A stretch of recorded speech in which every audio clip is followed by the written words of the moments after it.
רואים איס אשר עשו לכו עמלק דרך בדרך בצאצכם ממצרים והיום בהוניח השם אלוהיכם לכו מכל אויביך מסביב בארץ אשר השם נושא לך נחלו לרשתו תמחה זכר עמלק תמחה זכר עמלק מתחת השמיים Hello everyone, we're getting closer to the famous Shabbos called Shabbat ZACHOR, in which we will fulfill what is, according to many Rishonim, a Mitzvah d'oraisa.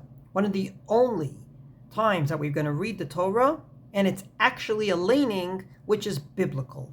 The Torah commands us, Zachor et asher asa lecha Amalek, remember what Amalek did, and as we know, when the Torah says Zachor, it doesn't mean remember it in your head, but it means to verbally say something. Zachor et Yom HaShabbat leKadsho, remember the Sabbath day to sanctify it, means to say Kiddush. Zachor et Hayom asher yitzatem miMitzrayim mibeit avadim, remember the day you left Egypt, means to say the Haggadah, and therefore Zachor et asher asa Amalek is no different, and therefore the Rambam says Shetzivanu liskor et masha asa lanu Amalek, quoting the pasuk and then saying Zachor et asher asa lecha ba'peh, you shall remember it verbally. And the question is this a command on all the Jewish people? On the surface, the answer is yes. Doesn't seem to be time-bounded biblically. Yes, we read it the Shabbos before Purim, but that's a rabbinic thing. But biblically, once a year, every year, to remember what Amalek did seems to be a mitzvah on all the Jewish people. Comes along the Sefer HaChinuch and throws in a monkey wrench. He says that this mitzvah, noheget b'chol makom v'chol zman bascharim, it only applies to men. Why? Ki lahem la'asot milchama v'nikmat ha'oyev lo lenashim, because men go out to war and not women. There's two assumptions in the words of the Sefer HaChinuch. Number one, this mitzvah of verbally remembering what Amalek did is actually dependent upon another mitzvah, and that is to go out and to destroy this nation that want to destroy the Jewish people. Number two, it only applies to those that go out and do war, and that's men and not women. Number two, from Yehuda Ayish in his book Matei Yehuda, that comes and says that because the Torah said that they're obligated in hearing the laning at Hakel once every 7 years, that means that we can infer that every other laning, they're not obligated. And as you can well imagine, there were many descending views. Sefer HaMitzvot LaRambam, namely the book of Mitzvot of the Rambam, comes along and says at the beginning of his book of Mitzvot, B'zochri HaMitzvot she'en anashim chayavot bahem, Omer v'zot ein anashim chayavot ba. Anytime I mention a mitzvah in which women are not obligated, I will spell it out. And at the end of the biblical commandments that are positive, the Rambam lists out 14 mitzvot, mihen she'en anashim chayavot bahen, that women are not obligated in. He does not list hearing Shabbos Zachor and remembering what they did is not one of the exceptions to the rule that women are not obligated in. The Minchat Chinuch on that Sefer HaChinuch comes and says it's not a time-bounded commandment, but beyond that, in a milchemet mitzvah, in a war that's not optional but mandatory, like when an enemy comes and attacks us as on October 7th, everyone goes out to war. Afilu kalami chupata, even a woman, a bride from her wedding canopy. So from this perspective, this war against Amalek is one that women do fight. Rabbi Ovadia Yosef in Yechavei Da'at says maybe what the Sefer HaChinuch means is not that women don't go out to war to fight an obligatory war, but rather they were in the background, making food for the soldiers, giving the intelligence to the soldiers, but they didn't go out with the gun to kill the enemy. That's what he probably means. And therefore, even in a Milchemet Mitzvah, yes, they were part of it, but not on the battlefield. As the Radbaz says, this is the way women are part of a Milchemet Mitzvah. More than that, how do you know that one is dependent on the other? There's one mitzvah to kill Amalek, there's another mitzvah to verbally remember it every year. And mi amad besod Hashem itbarach, imata michamat nekama, you, Mr. Sefer HaChinuch, decided that mitzvah number 1 is dependent on mitzvah number 2. Namely, whoever fights is obligated to lane. Who said so?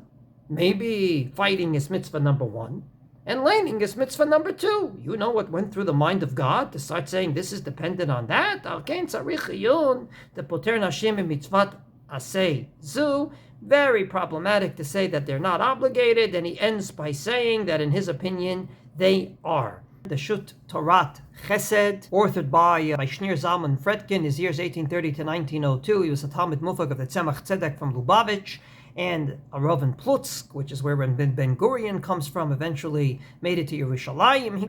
That there's 2 mitzvot, one to kill Amalek, the other is to remember. Why does one have to be dependent on the other? One maybe indeed only men do, the other everyone has to do. So some wanted to infer that women are not obligated from a very interesting Gemara. The Gemara says that Rabbi Eliezer allowed his slave to go free, violating the rule, Lo'olam bahem ta'avodu, that slaves, Eved Knaanim, have to be a slave forever till the Jubilee year, in order to make a 10th man for a minyan. The Rosh doesn't understand. What, just for a minyan? You violated a biblical commandment? And therefore he says, it probably means that it was a special commandment. Which one?